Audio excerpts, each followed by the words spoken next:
You still sound quite English. Yeah, I've been living in Los Angeles for, I don't know, about 13 years now. But I take that as a compliment that I still have my British accent. Oh, yes. You do have a British number, I saw on your email. Yeah. So you still... Yeah, I have that. Yes, I've got a UK cell phone, but it's only really active when I'm there. Are you flying to England quite often? A fair bit, yeah. Maybe once or twice a year.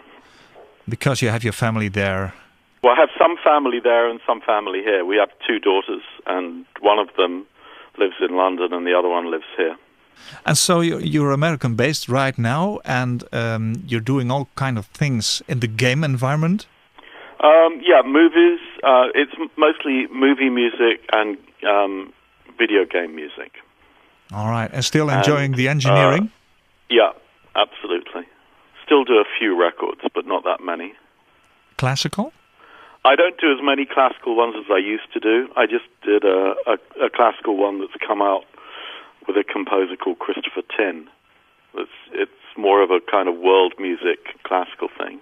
It's mostly film and game music now. Well, that must be great. I read your name in a lot of interviews and a lot of papers I read about the re-releasing the Beatles. Did you buy the box or did you get the box from Abbey Road? I haven't got it yet. I'm hoping to get it soon. So you haven't heard it yet?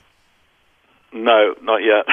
Well, actually, that's not true. A friend of mine got the Abbey Road album in stereo, and I heard a little bit of that, but I haven't actually received my own copy yet. All right, and do you still enjoy listening to that? Yes, absolutely, very much so. Brings back some happy memories.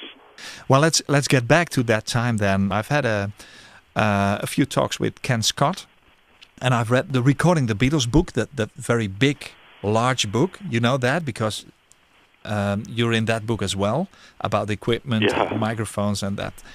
That's a lovely book, isn't it? It is. I mean, we spent a lot of time collaborating on that. You know, a lot of emails and a lot of phone calls going backwards and forwards, and a lot of photographs. And they would send Brian and Kevin, who wrote the book, would send a lot of photographs and say, "Anybody remember what this was?" And they'd get a whole lot of opinions of, "I think it was this, and I think that." The thing about that is that everybody's memory played tricks on them, and the way the book was done is they just had so much cross-referencing between all the different recollections, and somehow they found a way to get to what the truth was, because everyone remembers things slightly different. It's, you know, Abbey Road album was 40 years ago, and some of the earlier stuff was even longer, so it was really difficult for people to remember every single detail. And did you think that with the result of the book, the story has been told as it was? I think so. Well, I think it's close as is possible, because, you know, like in the future, any future books or things are even going to get more inaccurate as people get older and their memories get worse. So I think, I'm sure that, you know, like I remember, you know, when we started, there was this book by Mark Lewisohn, which was the diaries of what happened every day. Yeah. And, you know, they would ask me questions, you know, and I would say, you know, 90% of my memory is what is in Mark Lewisohn's book. And, you know, if Mark said that I was in this room on this day, then that's what I remember. Yeah. Well, if it isn't in the book, then I don't remember it. Let me be honest about that. That's where I got my material from. Also, 2 years ago, I read the book by Geoff Emerick, and which is for a Beatles fan like me, it is wonderful. You know, you tend to get be taken with the arm into the building of Abbey Road and see everything happen before your eyes. Though on the Emerick book, Here, There, and Everywhere, there was a lot of critic because he wrote about George Harrison that he couldn't always play his bit. He wrote about Paul McCartney in a very flattering way. Ken Scott was quite upset about that. Did you follow that? Yeah. I mean, the thing was, I was involved with Ken through the Recording the Beatles book, and also Ken. It's funny, Ken and Geoff both live in Los Angeles, and so do I, and also Alan Parsons lives in Santa Barbara. So, funnily enough, all four of us are in Southern California, and we're very physically close to each other. But Ken, so I was collaborating with Ken on the Recording the Beatles book, and at the same time I was kind of collaborating with Geoff. You know, I would have a couple of interviews with Geoff and Howard Massey for Geoff's book. So I was kind of trying to keep the peace between the two of them. But some of the things that Geoff, you know, remembered or wrote about Ken got Ken very upset. Yeah. And you know, the thing is, I'm friendly with both of them now, and you know, I don't think, you know, Geoff wasn't trying to be controversial or anything. It was just that it's the way that he remembers things, and you know, he's always been, you know, very straight and says what he thinks, and he doesn't hold back anything. And it's really just what he remembers. Yeah. And I think that it's difficult because with his book, it's what he remembers. With the Recording the Beatles book, it's, like I said, it's such a cross-reference of so many people that they really did try to sort out what they think was the truth. Yeah. Well, what the truth is, we will never know. But what we do know is that you were there and you started at Abbey Road as a well, maybe you can tell that. How did you get involved with Abbey Road, and how did you get there on your first day, and what did you have to do? What was the training like? Could you tell us about that? I at the time in London, I was going to school just about 2 blocks from where the studios was. I used to live very close to Abbey Road, and I went to school just the other side. So I would walk past, on my way to school, I would walk past the studios twice a day. And it was something that I always wanted to do, and there was an option in those days that you could leave school when you were 16, or you could stay on for another 2 years until you were 18. And when I was 16, I wrote to various studios, and much to my surprise, I got a letter back inviting me for an interview, and of course I went and I had the interview, and it took about 15 minutes, and then about a week later I got a job offer, and I just couldn't believe it. So I went back to the school and I said, I'm going to take the option. I'm going to leave now and take this job because it's like a once-in-a-lifetime opportunity. And my professor, who I studied under, he was very pleased, and he said, well done. And so I started at the studios, and I'd been working there as a junior assistant. I think I'd been there about 5 or 6 months, and I came out of the studios one day after work, and I passed this teacher in the street, my old professor, and he asked me, how's it going? Is everything going well? And I said, yeah, it's amazing. It's very excited, and I was telling him about some of the things I did. So we had a little chat in the street. And as he said goodbye, he said, "Oh, by the way, say hello to Gus Cook for me." And Gus Cook at the time was the assistant manager. And I was like very taken by surprise. And I said, how do you know Gus Cook? And he said, well, he's my neighbor. And it turned out that this teacher and the assistant man of the studios lived next door to each other and were great friends and had been best of friends for years. And in that moment, I kind of realized that he must have put this thing together for me. And yet, all the time I was at school, and at the time when I told him I was going for an interview, he never said anything. Wonderful, wonderful. Were you always involved with music, or what was your? Why did you want to do that?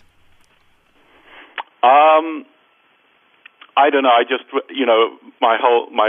my father was a great music lover, and we'd just grown up with music all the time, and I was quite musical. I used to play the piano quite a lot. And I had a little tape recorder set up at home, and I think it was that plus the fact that living so close to Abbey Road. I mean, I was literally where I lived at home. It was the next street. It was the next block to Abbey Road.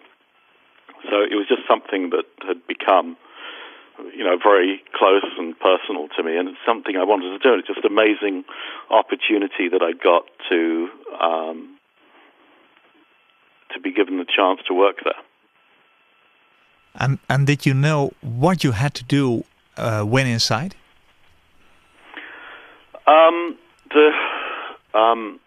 The system at the time was that they used to like to employ people of that age, just straight out of school, with just some music and some electronic ability, but no real qualification. They didn't really want people who had been on any kind of training course, because they had their own training course inside the studio, and they used to, all the young people they took on were all either 16 or 17 years old, and that's how they liked to do it.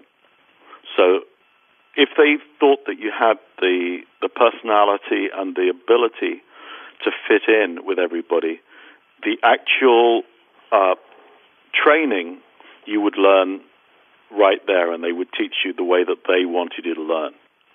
Just for the record, were you a Beatles fan? Yes, absolutely. I mean, living 2 streets away and then getting a job there where it was all recorded, you must have known that.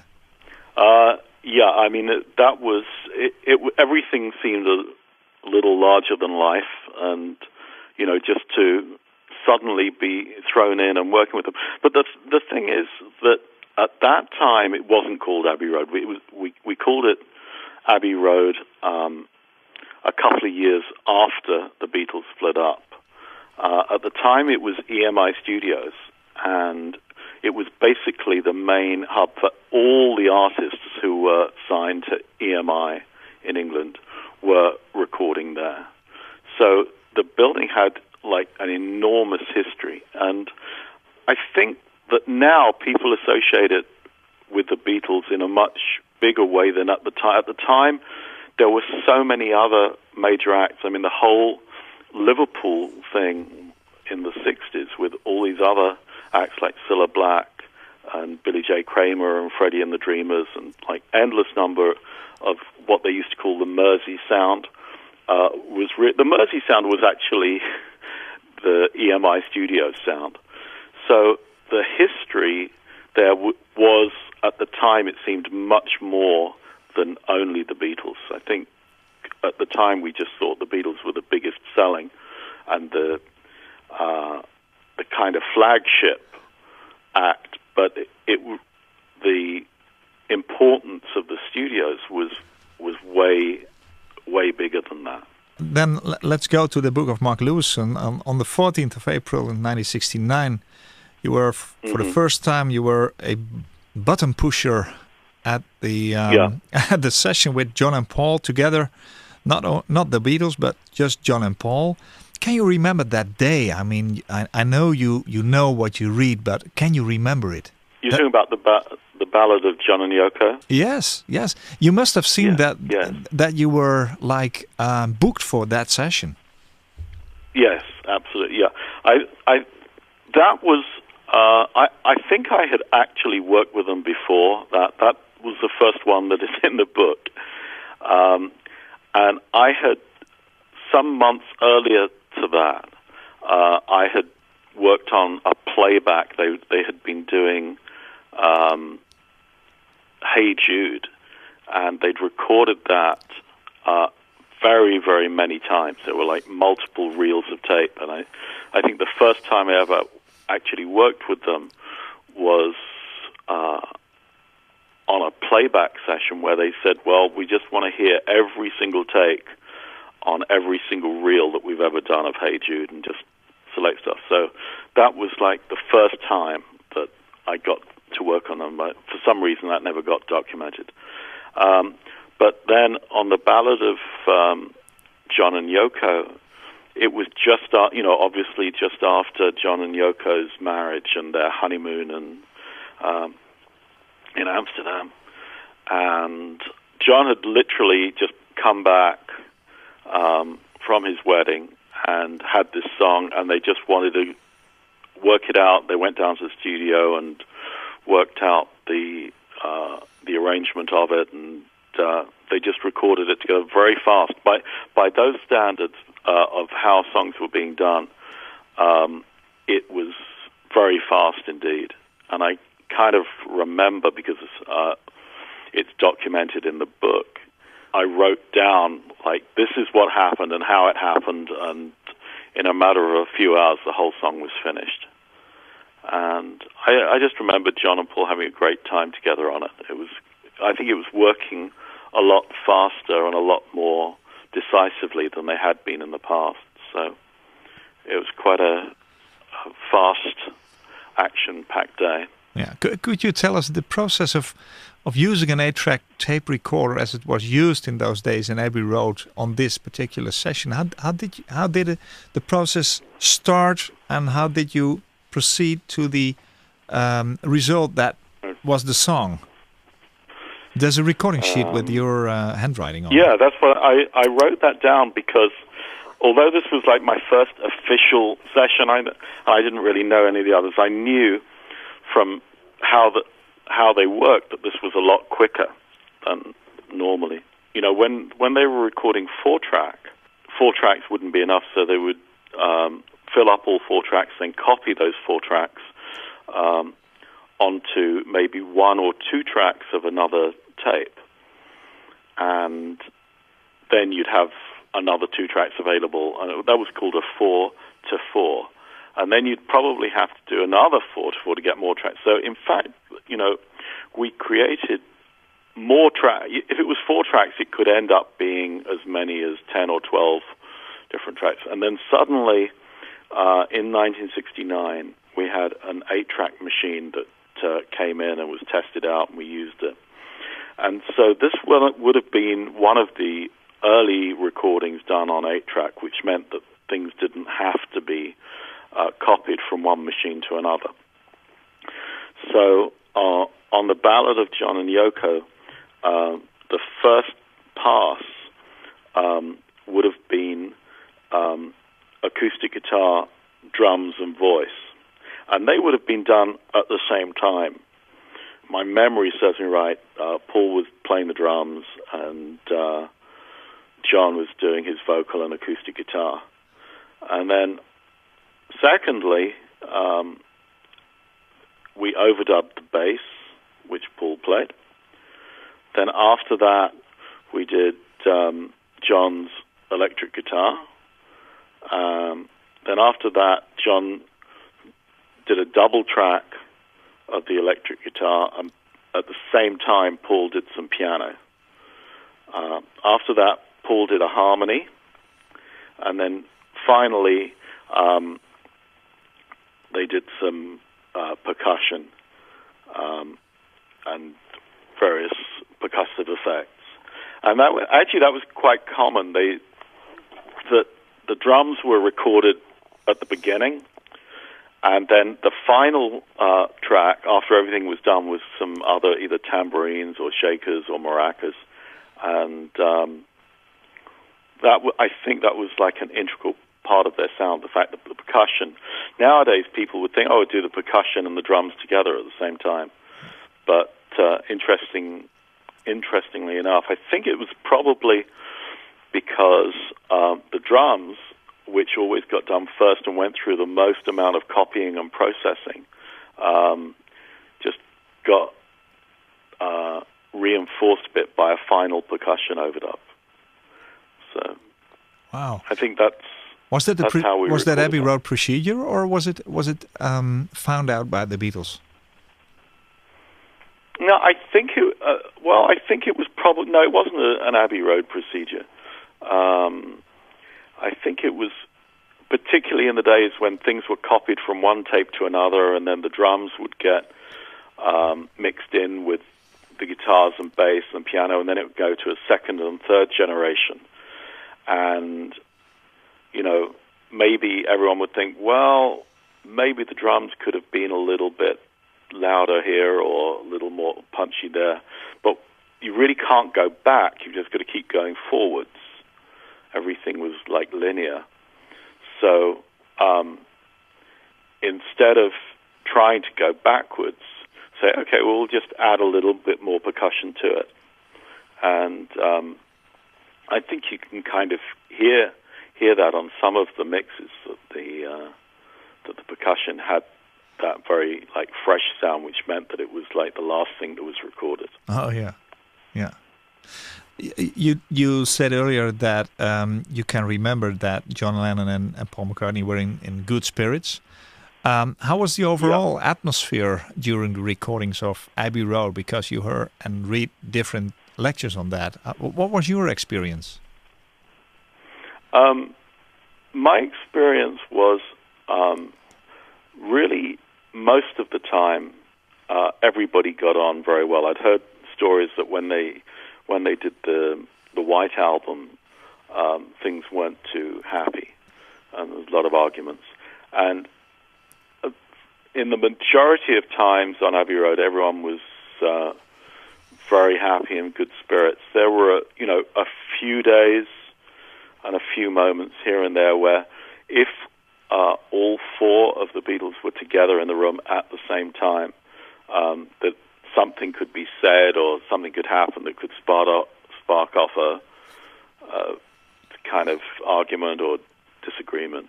But that only ever happened when all four of them were in the room at the same time.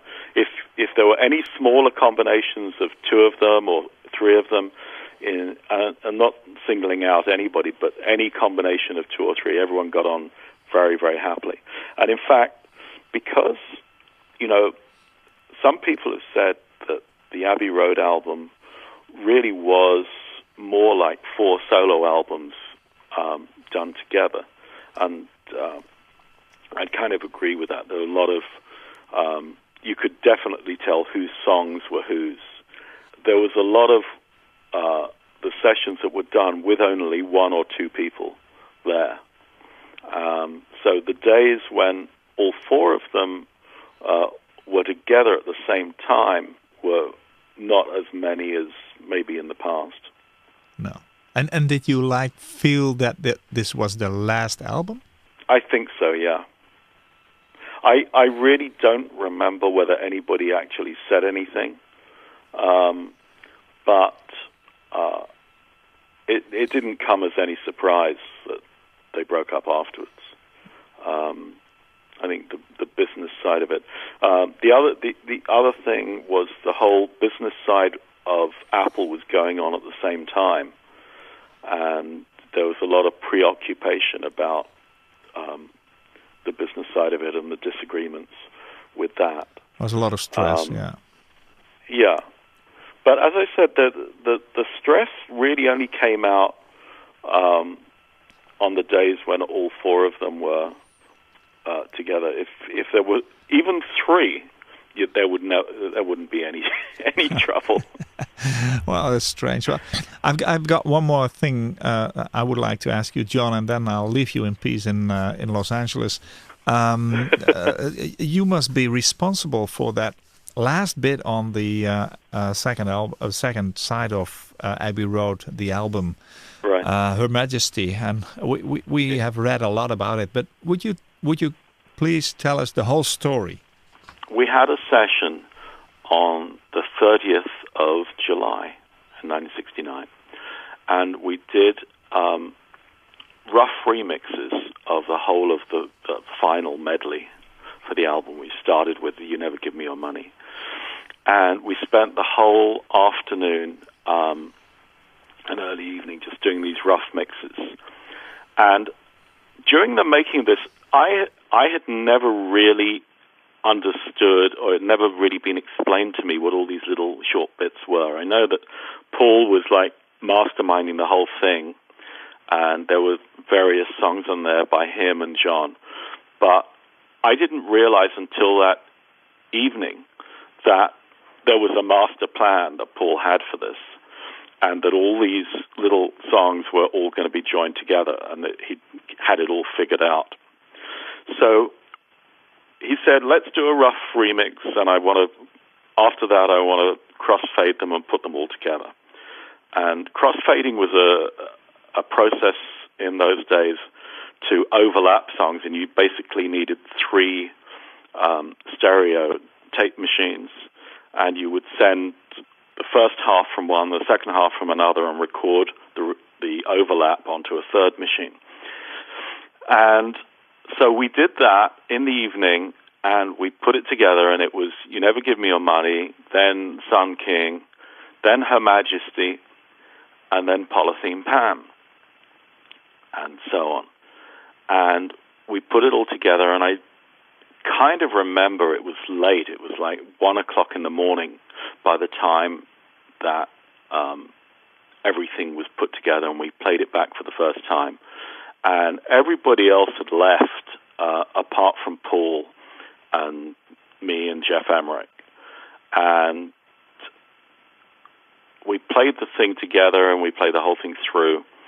And Paul got up to leave, and he said, I really don't think that Her Majesty's works there. I think we should just get rid of it. And he left, and he said, send it to Malcolm Davis, and he will, in the morning, he'll cut a playback reference. So after he'd left, my job was just to cut it out and get rid of it. And I did that, even though the thing was still overlapped and cross-faded into the complete medley. And this 15, 20-second piece of tape was lying on the floor, and I thought, no, you mustn't throw it away. And so one of the practices that we had at the time was, if anything had been removed from a master tape, it had to be tagged on to the end after the usual red leader, which is, we always put white leader tape at the beginning and red leader tape at the end of a master. And that kind of indicated that it was a master tape rather than just a working tape. And so I ran off about 15 seconds of red leader, and I just put it on the end. And I put the note saying,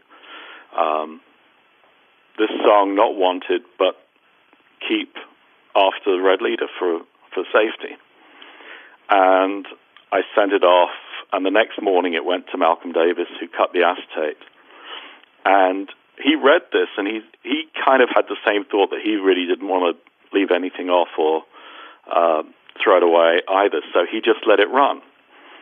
And when Paul and John and the others heard it the next day, they had such a surprise when they heard this thing at the end, especially with the first and the last note missing, because that was still in the crossfade, that they decided that that's how they wanted to keep it.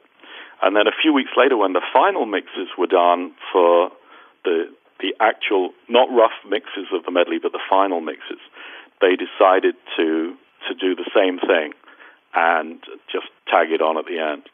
So the whole thing was really, a happy accident and something that no one really had planned.